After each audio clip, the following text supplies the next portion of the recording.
प्यारे सज्जनों, आज हम चर्चा करेंगे जब कोई व्यक्ति भजन सिमरन ज़्यादा करने लगता है तो काल उसके सामने कैसी कैसी रुकावटें डालता है।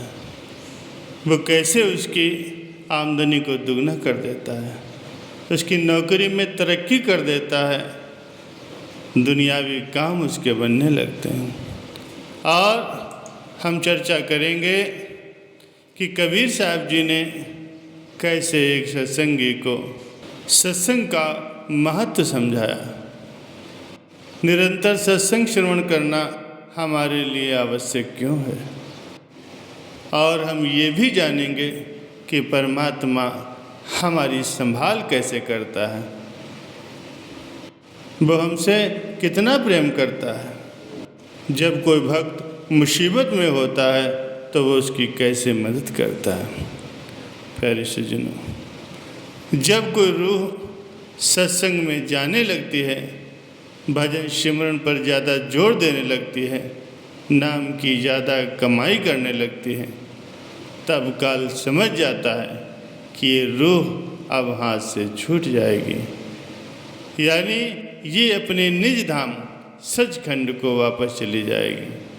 तब काल अपना जाल फैलाता है, आपको नौकरी में तरक्की देता है, बिजनेस में मुनाफा बढ़वा देता है, संसार में मान सम्मान बढ़ जाता है।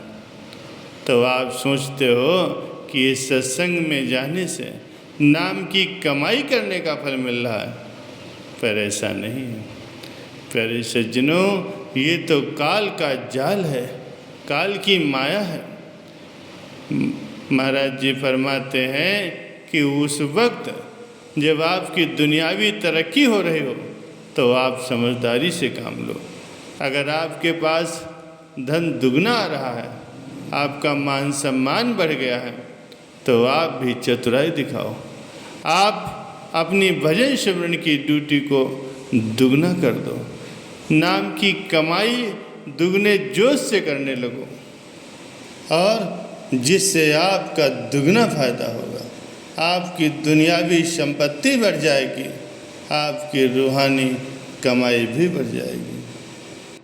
प्यारे सज्जनों, एक बार एक युवक परम संत कबीर साहब जी के पास आया और कहने लगा, गुरु महाराज जी, मैंने अपनी शिक्षा में पर्याप्त ज्ञान ग्रहण कर लिया है, मैं विवेकशील हूँ, अपना अच्छा बुरा भली भांति जानता हूँ, लेकिन फिर भी मेरे माता पिता मुझे निरंतर ही सत्संग में जाने की सलाह देते हैं, और जबकि मैं इतना ज्ञानवान और विवेकवान हूँ तो मुझे रोज़ सत्संग में जाने की क्या ज़रूरत है। कबीर साहब ने उसके प्रश्न का मौखिक उत्तर न देते हुए एक हथौड़ी उठाई और पास ही जमीन पर गड़े हुए एक खूंटे पर जा कर के मार दी। युवक अनमने भाव से वहाँ से चला गया।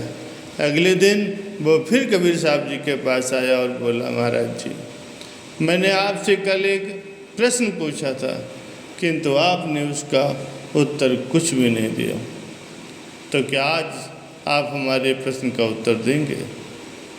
कबीर साहब ने पुनः खूंटे के ऊपर हथौड़ी मार दी, लेकिन बोले कुछ नहीं। युवक ने सोचा कि संत पुरुष है, शायद आज भी मौन है। वो तीसरे दिन फिर आया और उसने अपना प्रश्न फिर दोहराया। कबीर साहब ने फिर से खूंटे पर हथौड़ी चलाई। अब युवक परेशान होकर के बोला, महाराज, आप मेरी बात का जवाब आखिर क्यों नहीं दे रहे? मैं 3 दिन से आपसे प्रश्न पूछ रहा हूँ। तो कबीर साहब जी ने उत्तर दिया, मैं तो तुम्हें रोज़ ही तुम्हारे सवाल का जवाब दे रहा था। मैं इस खूंटे पर हर दिन हथौड़ी मारकर ज़मीन में इसकी पकड़ को मजबूत कर रहा था। यदि मैं ऐसा नहीं करूँगा तो इससे बंधे पशुओं द्वारा खींचतान से या किसी की ठोकर लगने से अथवा ज़मीन में थोड़ी सी हलचल होने पर यह निकल जाएगी। यही काम हमारे लिए सत्संग करता है। वो हमारे मन रूपी खूंटे पर निरंतर प्रहार करता है। यदि हमारी पवित्र भावनाएं दृढ़ हो तो भजन सिमरन में तरक्की जरूर होगी। युवक को कबीर ने सही दिशा बोध करा दिया। सत्संग हर रोज नित्य प्रति हृदय में सत्य को दृढ़ करता है, असत्य को मिटाता है। इसीलिए सत्संग हमारी जीवनचर्या का प्रमुख अंग होना चाहिए।